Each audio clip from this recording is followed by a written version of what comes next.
The views and opinions expressed during this program are those of the hosts, guests, and callers and are not necessarily those of this station, its management, or other employees, advertisers, or sponsors.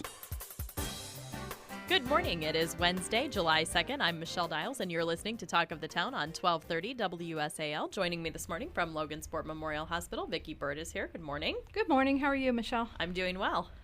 This week is so confusing. Even though the holiday falls on Friday, it's like you have to rush to get everything done. So I have no idea. I never know what day it is anyway, but this week I really don't know what day it is. So, well, it's a short week. It is. For most people. Yes. And you have a guest with you this morning. I do. This morning I have with me Dr. Adewale, and she is our newest pediatrician. She joined the hospital back in March, and so we wanted to introduce her to the community today. Good morning. Welcome. Hello, good morning. And the fun thing about the hospital is you guys do such a great job with advertising, with everybody's pictures and all of that, that when you guys get here, I feel like I already know you. That's great. That's great. So welcome, Dr. Adewale, and you are a pediatrician. That's right. And tell us just a little bit about yourself and your education and how you got to be where you are today.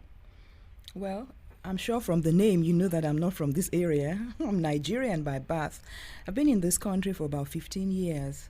I had my medical degree in Nigeria, took some time off to have a baby, and then thought that I had to do a lot more with my life than look after her. I must say that my daughter was one of the reasons I decided to be a pediatrician. Okay, so you were schooled in Nigeria? Mm-hmm. I had my degree. In Nigeria, we don't get the MD, we get the MBBS, Masters, Bachelors of Medicine, Bachelors of Surgery. So it's an MBBS. Don't forget that we are British. Okay. Okay. So that's the accent. Very nice. I could listen to you talk all day. Thank you. Now, as far as making the decision to come to the U.S., how did that work out for you? Yes, at the time in Nigeria, because of the economic downturn, a lot of the doctors, a lot of the good teachers were moving to Saudi Arabia, to the USA, what we call the brain drain at that time. So pursuing a residency program in Nigeria would not have been, so to say, internationally accepted at that time, although the situation has changed now. So at that time, the decision was either to go to the US or go to Britain or some other country where most of our professors had emigrated to get a residency. And I came here to the US. Okay. And did you come directly to Logansport, or have you been somewhere else before that? I've been to several places before Logansport. I did my internship in Howard University, Washington, D.C., and the second and third years of my residency at Morehouse School of Medicine in Atlanta. I got a job in South Carolina. I was in South Carolina for close to 10 years. And then decided I didn't want a permanent job, so to say. So I went to different parts of the country, Colorado, South Dakota, did, a few stints of what we call locum, just working temporarily and just getting to know America, basically. Then my daughter decided she wanted to come Midwest for some reason. And so I'm here because my daughter is in this area doing college. Okay, so your daughter is in school. She's in school, yeah. Okay, and you said that she was basically one of the reasons that you decided to go into pediatrics. That's right, yeah. Can you talk a little bit more about that and why? I can remember I was already a doctor when I had her. And one of those visits where she had to get her 2 months immunization, I found myself actually crying. I don't know if it was the hormones then or if it was just the fact that my daughter was getting shots, And another thing was that I would take her to the doctors and I would completely be like, like I was a layperson, like I didn't know anything they were talking about. And for me, that was like, I got to know more about what's happening with my child, Plus, it was just a delight watching her grow, seeing the developmental milestones, through her. And I guess all that put together made me decide. Plus, I always say that children don't talk back to you like adults. So I'd rather deal with the children than deal with the adults. That makes sense. Now, I don't have kids, but I know that I see a lot of posts from friends of mine on Facebook when their kids have to have their shots, and it seems like that is a pretty common reaction for parents to cry when their children have to have their shots. And I think that's probably a little bit comforting to know that you, even though you have medical background, I mean, it's an emotional thing for parents. I think it is. Most mothers nowadays come, well, if they're married or they have a significant other, they come with their boyfriends or husbands and they stay in the room for the shots while the mothers stay outside the door, or they come with their grandmothers, the child's grandmother, and the grandmother has to deal with that. I find that most mothers don't want to be in the room when children are giving immunizations. Yeah. Now, how long have you been in Logansport? This is my. I got here in March, so this is like going on the 4th month. Okay, so she avoided the terrible weather. Yeah, she was here for a little bit. I still got some of it. But not those days when we didn't really know if we were ever going to get out of our houses again. Those were terrible days. But so what are your impressions of the community? Well, I must say that it's a very friendly place. I'll start from where I work, especially my unit. They are very friendly, very helpful. I got a wonderful nurse that assists me, reminds me. Actually, this morning she sent me a text to tell me that I had this radio interview, And so I find out that everybody is very friendly. And when I go to the stores, they're like, how do you say your name? I guess that's the curiosity. And a lot of people say they want to hear me speak. And I'm like, hey, I want to hear you speak too, But then the bottom line is that people are very friendly, which I wasn't really prepared for, because I hear, that's not a bad thing. I hear that the most friendly place in the U.S. is the South. But I think this is rivaling the South. This is a friendly place too, very friendly. Wow, that's a nice thing to hear. Very nice. Now, what are, I guess, some of the things from a pediatrician's perspective that you've observed about the community in the time that you've been here? Well, when I go to Walmart, for instance, it really, really upsets me when I see these newly born babies being pushed around in their strollers. You look at them and they're less than a month old. Despite the education you give the mothers in the hospital, please don't take your babies out until they start to get their shots in 2 months. So that's a pet peeve for me. I really don't like it, because I know that these babies are very susceptible to infections. There are a lot of germs in Walmart, in any store for that matter. And people carry germs around, and these children are just not ready to face the world of germs yet, not until they start to get their shots. So that's a pet peeve for me. I don't really like to see that. And sometimes I walk up to the moms. Some of them don't like it, and I tell them, your baby shouldn't really be here. But that's one of the things I don't like. Very interesting. I guess I didn't really think about that, but yeah, that you're absolutely right. I mean, people would be much more susceptible to that at that age. So, do you think that that's just a convenience thing? They don't have childcare, so they need to take their babies with them, or?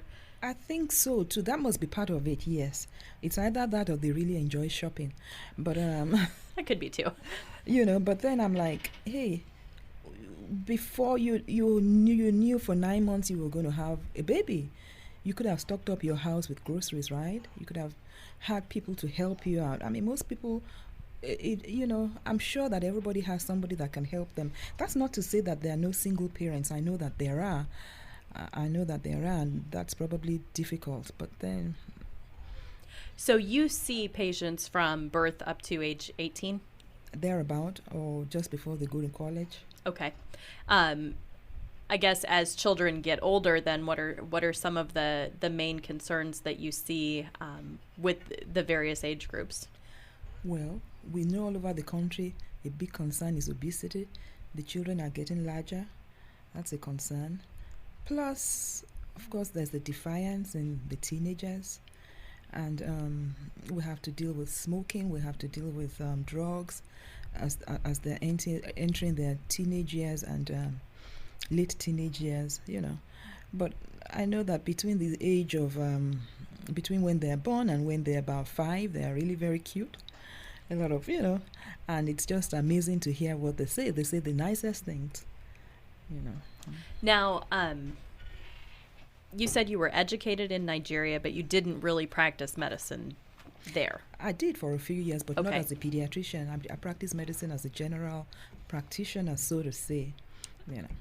Okay, so what are some of the cultural things that you've had to adapt to that are different in the U.S.? Oh, a lot of cultural things. Are you talking medicine or you're talking just general? Anything. The food is different. For me, I like food, so the food is very different. Of course, the people are different. The language is different. In Nigeria, especially the part of Nigeria I come from, people are very, almost to the point of getting into your business. People are very, very, they say in Nigeria it takes a family, it takes a village to raise a child. People are concerned about your child. People are interested. It's not unheard of for somebody to discipline your child for you when you are not there, or even right there when you are there. So, and I know that here, that's not done. People want their space here, Sometimes I miss that because at home, people just come into your house uninvited. They don't need to call you.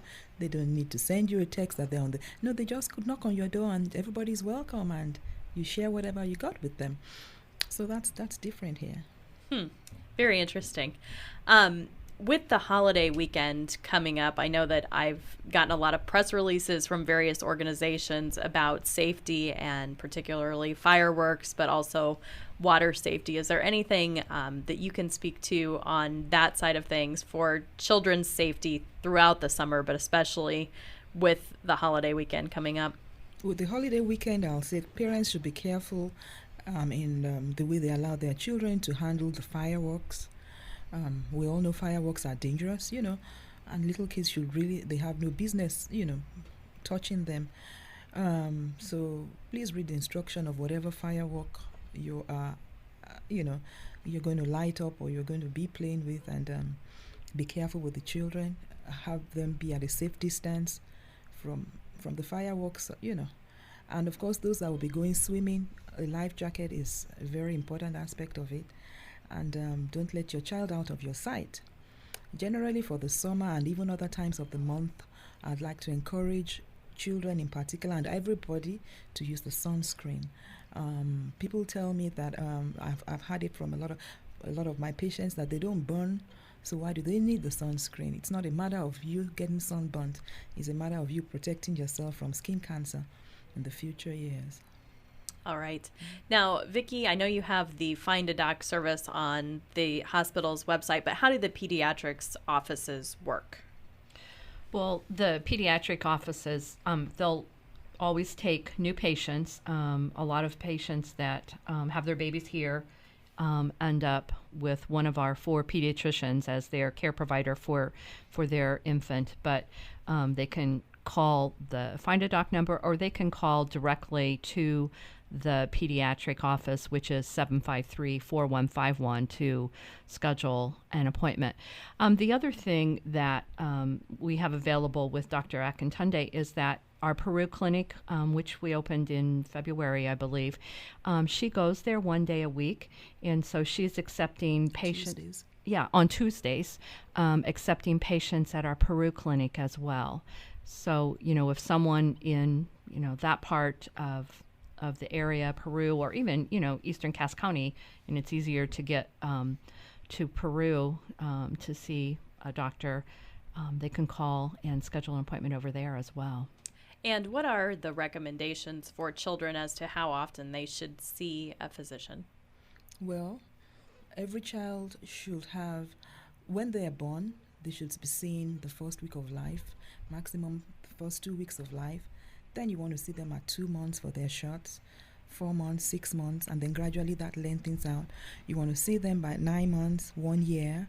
You want to see them 15 months, 18 months, and this is just to monitor their development, make sure that they're developing appropriately, they're making the appropriate milestones. You don't want to miss any child.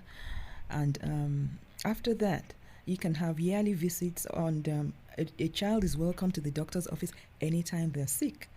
If they have any concerns, we have a doctor on call every night. They can always call the hospital switchboard to speak with the doctor, who might not be their pediatrician, but will be able to help them through the night till they get to see their doctor the next day or whenever they do see their doctor. It is important that every parent should endeavor to have their child come in for well checks. That is the opportunity the doctor has to pick on them slowing down, not reaching their milestones, not, and then, of course, catching up on their immunizations if they're behind. Okay.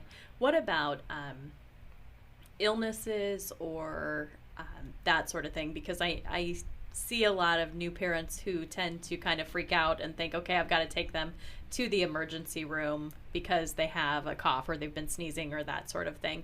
How does that play into the relationship that you have with your physician?